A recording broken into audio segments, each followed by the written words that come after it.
भाई जो गुरु वचन पे डट गए, कट गए फंद 84 के। और 120 साल तक रहे वो नानक जी को भी मिले वहां जाकर। नानक देव जी सिख धर्म के प्रवर्तक को भी अल्लाह अकबर यानी कबीर परमेश्वर मिले। श्री नानक देव जी, श्री रामचंद्र जी, श्री कृष्ण तथा विष्णु जी के परम भगत थे। हिंदू धर्म में जन्म हुआ था। श्रीमद् भगवत गीता का पाठ किया करते थे। ब्रजलाल पांडे उनको गीता पढ़ाया करता था। परमेश्वर कबीर जी उनको सुल्तानपुर लोधी शहर के पास बेई नदी पर सुबह के समय मिले तथा संपूर्ण अध्यात्म ज्ञान रूपी मैन्युअल दिया। सचखंड यानी सतलोक लेकर गए 7वें आसमान पर और वापस छोड़ा। उसके पश्चात श्री नानक देव जी ने हिंदू धर्म में प्रचलित सब साधना त्याग कर एक परमेश्वर सत्य पुरुष की भक्ति करके जीवन धन्य बनाया। उपरोक्त प्रमाणों से सिद्ध हुआ कि अल्लाह ताला कबीर सबका उत्पत्ति करता पृथ्वी पर मानव की तरह भ्रमण करता है, यथार्थ अध्यात्म ज्ञान बताता है। इसी से संबंधित प्रकरण अल खिज्र अल कबीर की जानकारी अध्याय में इसी पुस्तक के पेज नंबर 135 पर विस्तार पूर्वक लिखा है, जो हम आगे पढ़ेंगे। अब आगे क्या कह रहे हैं गुरुदेव भगवान? मुसलमान धर्म के मौलानाओं की शंका का समाधान। बाखबर कौन है? बाखबर जिसके विषय में हजरत मोहम्मद जी को कुरान शरीफ का ज्ञान देते समय मुसलमान भाई जिसे अपना खुदा कहते हैं, अल्लाह कहते हैं, वो शैतान, उस शैतान ने सूरत फुरकानी 25 आयत नंबर 52 से 59 में साफ साफ अपने नबी हजरत मोहम्मद से कहा है कि जिस अल्लाह ने 6 दिन में सृष्टि रची, यानी अपने से अन्य किसी और सुप्रीम गॉड के बारे में, अल्लाह कबीर के बारे में बात कर रहा है वो शैतान, वो डुप्लीकेट खुदा मुसलमान भाइयों का, जिसे सुप्रीम गॉड मानकर मुसलमान भाई पूज रहे हैं, वो शैतान है। वो तो आयत नंबर 59 में अपने से अन्य किसी और अल्लाह के विषय में हजरत मोहम्मद को जानकारी दे रहा है और कह रहा है जिस अल्लाह ने 6 दिन में आसमान और जमीन के दरमियान जो भी कुछ था उसको रचा, उसको बनाया और फिर सिंहासन पर तख्त पर जाकर बैठ गया, उसकी जानकारी किसी बाखबर से जा पूछो। तो भैया वो बाखबर कौन है जिसके विषय में मुसलमान धर्म का ये डुप्लीकेट अल्लाह भी हजरत मोहम्मद से कह रहा है कि सच्चे खुदा और उसकी सच्ची इबादत की जानकारी किसी बाखबर से पूछो। ऐ हजरत मोहम्मद मुझे भी पूरी जानकारी नहीं है। तो वो बाखबर कौन है?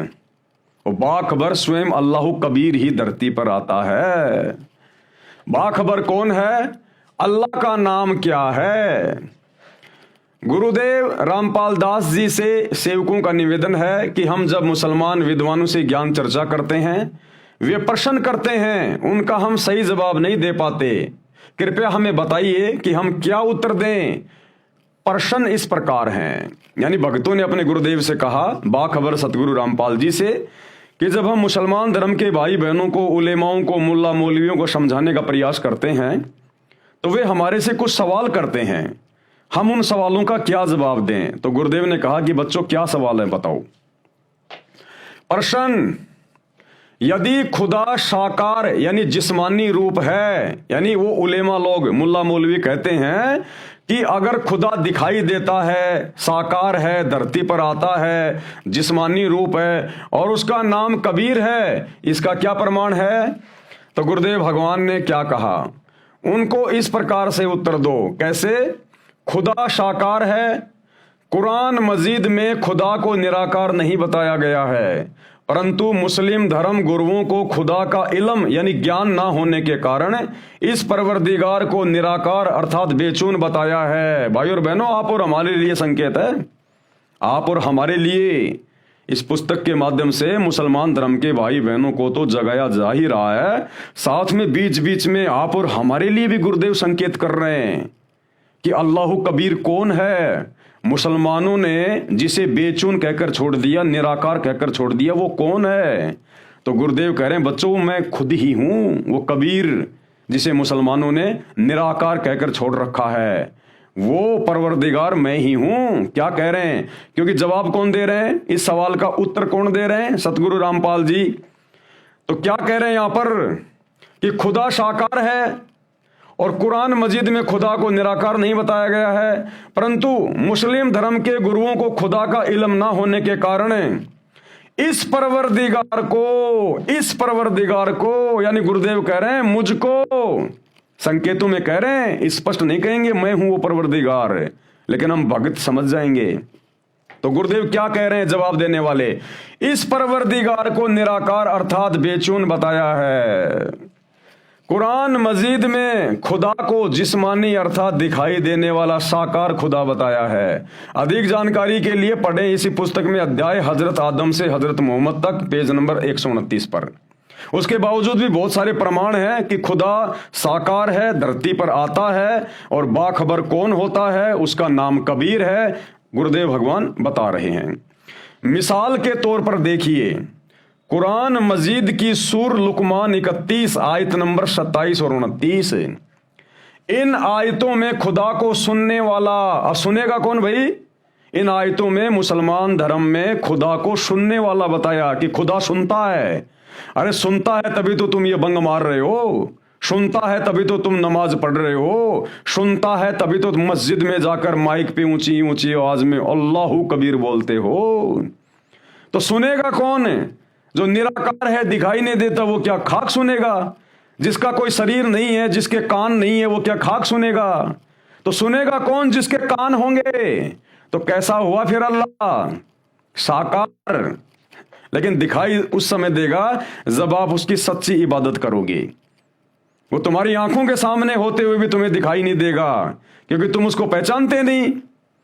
भाई जिस प्रकार से एक छोटा बच्चा है और छोटे बच्चे को केवल इतना ज्ञान है कि ये 10 रुपए का नोट है और ये 100 रुपए का नोट है, यदि उस बच्चे के सामने कोई 1 करोड़ का चेक पड़ा हो और साथ में 5 रुपए पड़े हों, वो बच्चा 1 करोड़ के चेक को ठोकर मार देगा कि ये तो कागज का टुकड़ा है, और उस 10 रुपए के नोट को उठा के दौड़ लेगा कि मुझे 200 रुपए मिल गए, मुझे 200 रुपए मिल गए।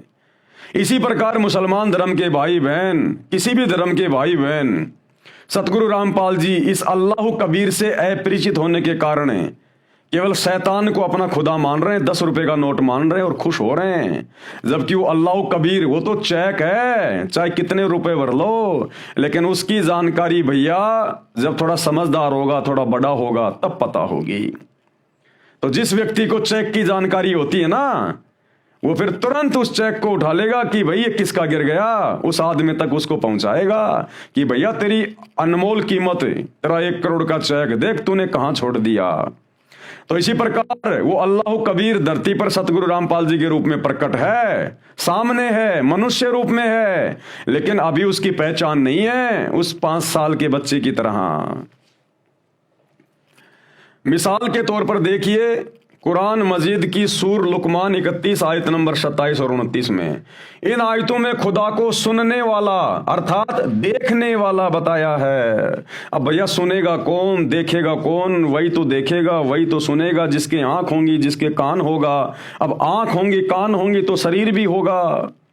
तो बताओ फिर अल्लाह फिर निराकार कैसे हुआ? अल्लाह फिर बेचून कैसे हुआ? तुम्हारी साधना सही नहीं है, तुम्हारी इबादत करने का तरीका सही नहीं है, जिस कारण से तुम्हें अल्लाह दिखाई नहीं देता। कुरान मजीद की सूर हज 22 आयत नंबर 61 में क्या लिखा है?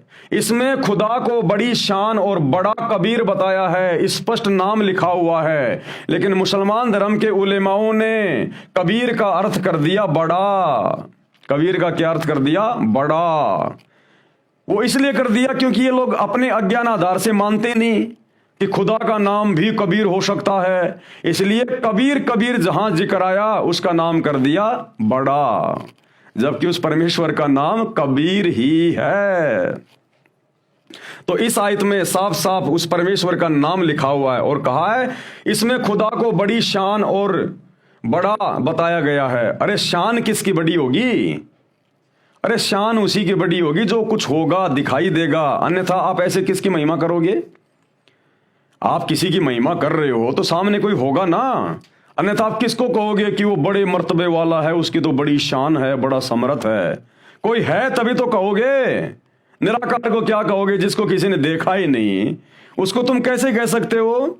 तो अभी मुसलमान धर्म के भाई बहन अपने धर्म गुरुओं की आधी अधूरी जानकारी के आधार से चल रहे हैं। जब सच्ची जानकारी पता होगी तब आपकी आंखें खुलेंगी। अल्लाह सुनता तथा देखता है। सूर मुअम्मिन 40 आयत नंबर 12 में कबीर का अर्थ बड़ा किया है, जबकि कबीर ही लिखना था।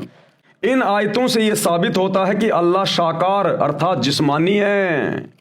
इन इल्म न रखने वाले मुस्लिम धर्मगुरुओं ने खुदा के असली नाम कबीर का अर्थ बड़ा कर दिया है, जो कि गलत है। मुस्लिम प्रवक्ता ये तो स्वीकार करते हैं कि अल्लाह एक बार धरती के ऊपर जल के ऊपर मंडराता था। अरे जब एक बार अल्लाह आता है धरती पे जल के ऊपर मंडराता है, जब धरती पे आता भी है और जल पे मंडराता भी है, अरे तो भाई कौन हुआ फिर अल्लाह? साकार है कि नहीं है? जब तुम खुद कह रहे हो जल के ऊपर मंडराता है, एक बार धरती पे आता है, तो आएगा कौन? अरे निराकार का क्या आएगा क्या जाएगा? तो भाई और बहनों थोड़ा दिमाग पे जोर डालो। तुम बोल क्या रहे हो? सदग्रंथों में क्या लिखा हुआ है, लेकिन तुम पहचान नहीं पाए इस मैन्युअल को ढंग से। इसलिए मैन्युअल को ढंग से पढ़ाने के लिए वो इंजीनियर 7वें आसमान से कबीर अल्लाह खुद ही आता है। मुस्लिम प्रवक्ता ये तो स्वीकार करते हैं कि अल्लाह एक बार धरती के ऊपर जल के ऊपर मंडराता था। धरती व आसमान व सब पेड़ पौधे व मानव पशु पक्षी आदि की उत्पत्ति करके ऊपर आसमान पर तख्त पर जा बैठा। इससे तो स्वतः ही परमेश्वर साकार मानव जैसा सिद्ध होता है। तख्त यानी सिंहासन पर मानव ही बैठता है। बाइबल ग्रंथ के उत्पत्ति अध्याय में स्पष्ट है कि उस सब की उत्पत्ति करने वाले कादिर अल्लाह ने मनुष्य को अपनी शक्ल सूरत जैसा बनाया, यानी अपने स्वरूप जैसा उत्पन्न किया। इससे भी अपने आप अल्लाह यानी गॉड नराकार, नराकार का मतलब होता है नर आकार। एक होता है निराकार, निराकार यानी अदृश्य, और एक होता है नराकार, नरा प्लस आकार यानी नर आकार में इंसान के जैसा। कादिर अल्लाह ने मनुष्य को अपनी शक्ल सूरत जैसा यानी अपने स्वरूप जैसा उत्पन्न किया।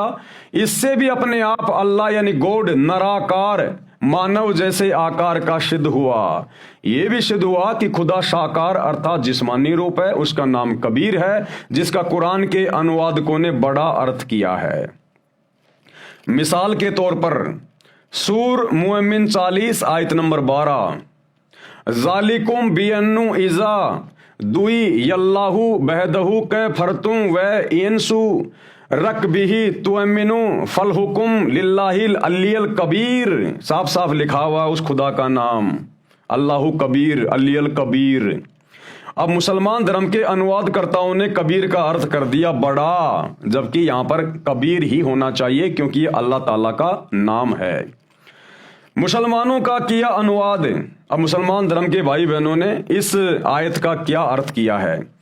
यह इसलिए कि जब तन्हा खुदा को पुकारा जाता था तो तुम इनकार कर देते थे।